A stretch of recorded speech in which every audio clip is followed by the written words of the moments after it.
नमस्कार दोस्तों। आज मैं एक बार फिर से इंग्लिश ग्रामर का सिंथेसिस का नेक्स्ट टॉपिक लेकर उपस्थित हूं।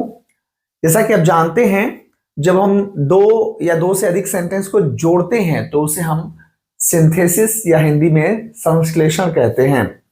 तो सिंथेसिस को देखते समय हम लोगों ने पहले पार्ट में देखा था कि इसको तीन पार्ट में बांटते हैं। पहला है फॉर्मेशन ऑफ सिंपल सेंटेंसेस, यानी दो या दो से अधिक सिंपल सेंटेंस को जोड़ करके एक सिंपल सेंटेंस बना रहे थे। दूसरा हमने देखा था कि फॉर्मेशन ऑफ कॉम्प्लेक्स सेंटेंस, दो सेंटेंस मिला के हम एक कॉम्प्लेक्स सेंटेंस बनाते हैं। और तीसरा है फॉर्मेशन ऑफ कंपाउंड सेंटेंसेस, यानी दो या दो से अधिक सेंटेंस मिला के कंपाउंड सेंटेंस बनाया जाए। अब सिंपल सेंटेंस क्या होता है? दो सेंटेंस मिलके एक सिंपल सेंटेंस बनाया जाए, यानी एक वर्ब हो, दो सेंटेंस मिला करके कोई एक वर्ब यूज किया जाए मुख्य रूप से, तो उसे हम सिंपल सेंटेंस कहते हैं। चलिए, formation of complex sentence. Complex में होता है कि एक प्रिंसिपल क्लॉज होता है और एक सबऑर्डिनेट क्लॉज होता है, यानी दो सेंटेंस होगा, एक मुख्य सेंटेंस होगा और एक उस पर आधारित होगा। चलिए थोड़ा सा आगे देखते हैं हम। तो आज हम बात करेंगे फॉर्मेशन ऑफ कॉम्प्लेक्स सेंटेंस के बारे में। आज हम देखेंगे कि कॉम्प्लेक्स सेंटेंस एक्चुअली में क्या होता है। जैसा कि हमने अभी बताया आपको कि a complex sentence has two clauses. एक कॉम्प्लेक्स सेंटेंस में दो क्लॉज होते हैं, दो क्लॉज होते हैं एक कॉम्प्लेक्स सेंटेंस में।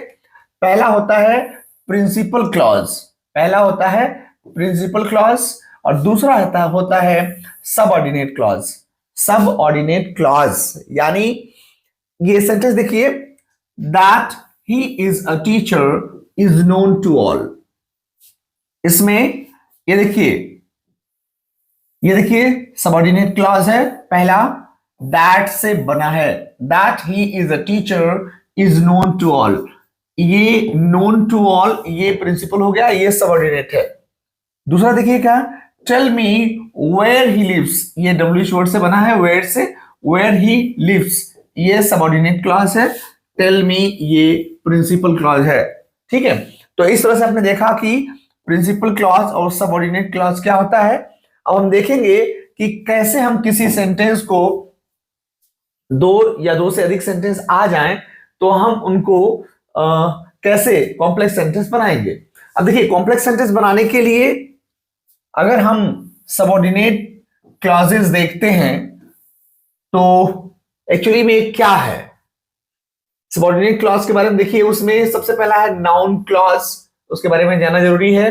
नाउन क्लॉज क्या है? Noun clause plays the role of a noun in a sentence, यानी नाउन क्लॉज क्या होता है?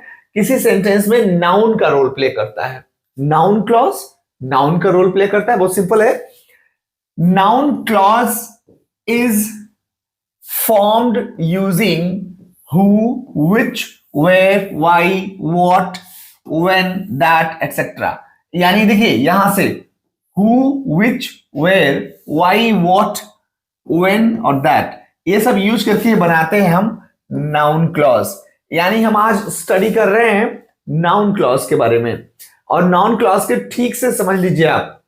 एग्जाम्पल के साथ हम आपके बीच में आए हैं और कुछ आपको होमवर्क भी मिलेगा। आपको होमवर्क कमेंट में लिखना है। देखते हैं, जैसे एक एग्जाम्पल देख लीजिए, आई नो दैट प्लेस, मुझे वो जगह पता है। वेयर डज ही लिव, वो रहता कहां है। तो अब देखिए, मुझे पता है ना, और वो रहता कहां है। तो मुझे पता है ये मुख्य हो गया, आई नो दैट प्लेस, ये तो प्रिंसिपल क्लॉज हो गया। और वेयर डज ही लिव ये है सबऑर्डिनेट क्लॉज, यानी वेयर से बना दिया वेयर ही लिव्स। क्या बना? I know that place where he lives. ठीक है, तो मुझे लग रहा है बात क्लियर हो गई होगी कि हमने बोला था कि who, which, where, why, what, when, that आदि से बनाते हैं हम नाउन क्लॉज, तो इसे बना दिया हम सबऑर्डिनेट क्लॉज। चलिए थोड़ा सा और आगे चलते हैं। तो नाउन क्लॉज में अध्ययन करते समय सबसे पहला पार्ट, यानी ए कहिए चाहे वन कहिए है ना, आता है सब्जेक्ट टू अ वर्ब। अगर किसी सेंटेंस में अगर नाउन किसी सेंटेंस से बनाया जाए और किसी वर्ब के लिए वो नाउन का काम करे, यानी सब्जेक्ट का काम करे, सब्जेक्ट टू अ वर्ब, तो ये बनेगा ऐसे। देखिए जैसे मान लीजिए एक सेंटेंस है, he is a doctor and it is known to all. बात समझ आ रही है? ही इज अ डॉक्टर, वह एक डॉक्टर है, and it is known to all, सबको पता है, यानी इट की जगह पे बैठ रहा है, ही इज अ डॉक्टर, है ना। तो इसे बना सकते हैं, क्लॉज बना सकते हैं, noun clause, that he is a doctor comma is known to all, यानी इट को रिप्लेस कर दिया, रिमूव कर दिया और उसकी जगह पे लगा दिया that he is a doctor. तो ये है सब्जेक्ट टू अ वर्ब, ये सब्जेक्ट बन गया, ये पूरा सेंटेंस सब्जेक्ट बन गया उस वर्ब के लिए, इज के लिए। That he is a doctor is known to all. ठीक है, दूसरा सेंटेंस देखते हैं, you are genius, wow, it is known to all. अच्छा, तो यहां भी इट को रिप्लेस करेगा ये, you are genius, that you are genius, that you are genius comma is known to all. Well done, very good. तो ये इस तरह से ये दो सेंटेंस एकदम से क्लियर हो गया कि हम कोई भी subject to a verb, noun clause में सब्जेक्ट टू अ वर्ब कैसे बनाएंगे। चलिए आपके लिए होमवर्क है, she is an athlete, it is republic. आपको इसे बनाना है, बना के कमेंट करना है, ठीक है। अगर आप जीनियस हैं और आप रियली मेहनत कर रहे हैं तो आप इस सेंटेंस का आप सिंथेसिस बना के बताएंगे, नाउन क्लॉज बनाना है, ठीक है। अगला देखते हैं, next one is subject to a verb, sorry object to a verb, किसी वर्ब के लिए ऑब्जेक्ट का काम करे, यानी दो सेंटेंस को ऐसे जोड़े कि वो उसमें एक वर्ब के लिए एक ऑब्जेक्ट का काम करे। अब देखिए कैसे, जैसे Anuradha is a good singer, Anuradha is a good singer, और दूसरा सेंटेंस है एवरीबडी नोज इट, हर कोई जानता है। देखिए नो है एक वर्ब और इसके बाद है लगा है ऑब्जेक्ट, इसकी जगह पे रिप्लेस करके ये लग सकता है Anuradha is a good singer.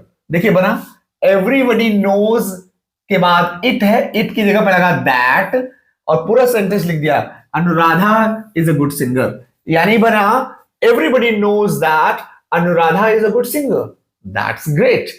तो इस तरह से पहला सेंटेंस बना, यानी इस वर्ब के लिए ये ऑब्जेक्ट है और इसकी जगह पे ये सबऑर्डिनेट क्लॉज यानी नाउन क्लॉज बन रहा है, ठीक है।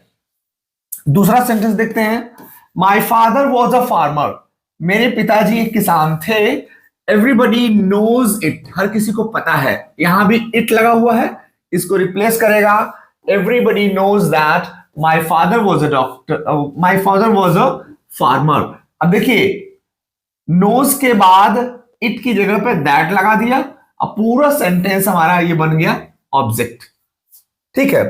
चलिए आपके लिए होमवर्क देख लेते हैं।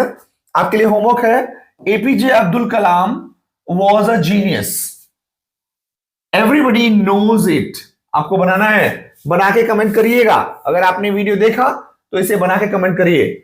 चलिए नेक्स्ट देखते हैं, ऑब्जेक्ट टू अ प्रपोजिशन। हम बात करेंगे ऑब्जेक्ट टू अ प्रपोजिशन, यानी किसी सेंटेंस के लिए कोई प्रपोजिशन के लिए ऑब्जेक्ट का काम करे। यानी इसमें देखिए पहले सेंटेंस में प्रपोजिशन है ऑन, दूसरे सेंटेंस में प्रपोजिशन है इन, है ना। तो देख लेते हैं पहले का क्या बनेगा, I told you that yesterday, मैंने तुम्हें कल बताया, you must rely on it, तुम्हें इसमें रिलाई करना चाहिए। ये तो प्रिंसिपल क्लॉज हो गया, ऑन के बाद ये सेंटेंस लगा देंगे, हो जाएगा नाउन क्लॉज, जैसे you must rely on what I told you yesterday, तो ऑन व्हाट से बनाए हैं, ठीक है। देखिएगा अगला सेंटेंस देख लेते हैं, जैसे ही डिस्कस्ड विथ यू, उसने तुम्हारे साथ डिस्कस किया, you must believe in it, तो इन लगा हुआ इन इट, यानी you must believe in what he discussed with you, he discussed with you.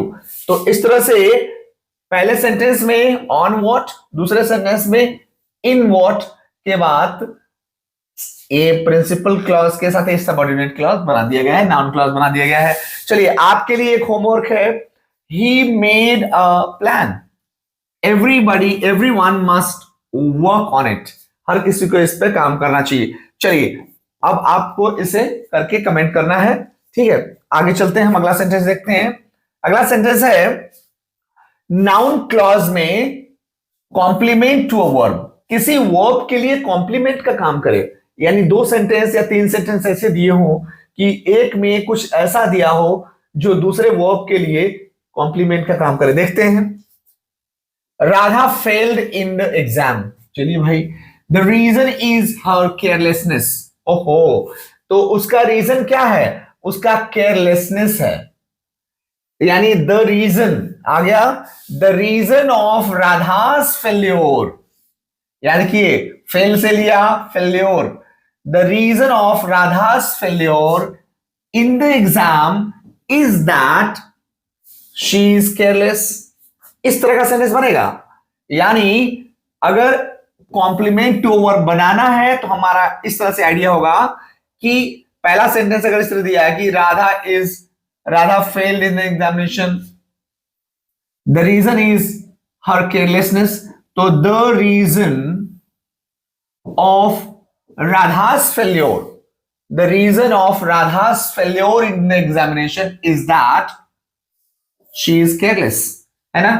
एक और सेंटेंस देख लीजिए, he succeeded in his plan, he succeeded in his plan, और दूसरा है the reason is his being genius, कारण है कि वो जीनियस है।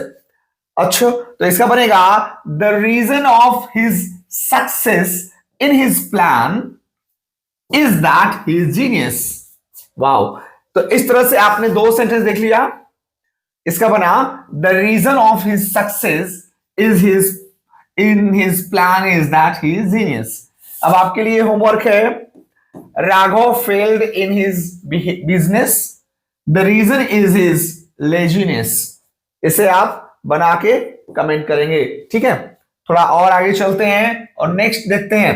अगला है केस इन अपोजिशन। आपने जब फॉर्मेशन ऑफ सिंपल सेंटेंस चल रहा था तो उसमें आपने देखा था कि कैसे केस इन अपोजिशन, दो साइड बाय साइड दो नाउन एक साथ आ सके या दो वर्ब एक साथ आ सके, दो एडजेक्टिव एक साथ आ सके, तो केस इन अपोजिशन होता है। जैसे गांधी जी वॉज किल्ड, गांधी जी मारे गए, और एक कह रहा कि द न्यूज, ये न्यूज है, the news spread all over the world. तो ये देखिए दो सेंटेंस है, गांधी जी वॉज किल्ड, ये तो एक सेंटेंस है, और दूसरा है द न्यूज, ये दोनों पैरेलल है।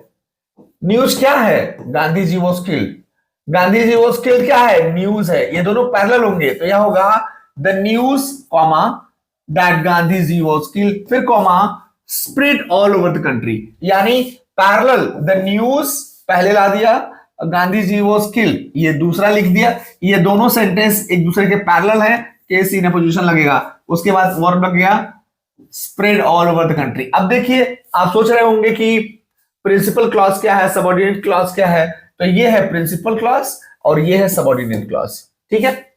ये नाउन क्लॉज बनाया गया है केस इन अपोजिशन के शर्त पे।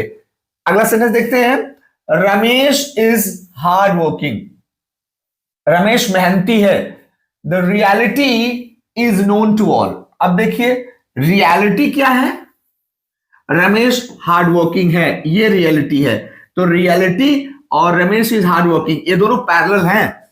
The reality comma that Ramesh is hard working, फिर कॉमा, अब ये है principal clause is known to all. तो इस तरह से हमने ये दो सेंटेंस बना दिया। आइए आपके लिए होमवर्क है, Madhu does not work hard, the truth is hidden from everyone, ठीक है। तो आप इसे भी बनाइएगा और कमेंट कीजिएगा। इस तरह से हमने फॉर्मेशन ऑफ कॉम्प्लेक्स सेंटेंस में सबसे पहला देखा नाउन क्लॉज। उम्मीद है कि आपको ये वीडियो पसंद आया होगा। वीडियो को लाइक कीजिए, चैनल को सब्सक्राइब कीजिए। हम मिलेंगे अगले सेशन में। नमस्कार।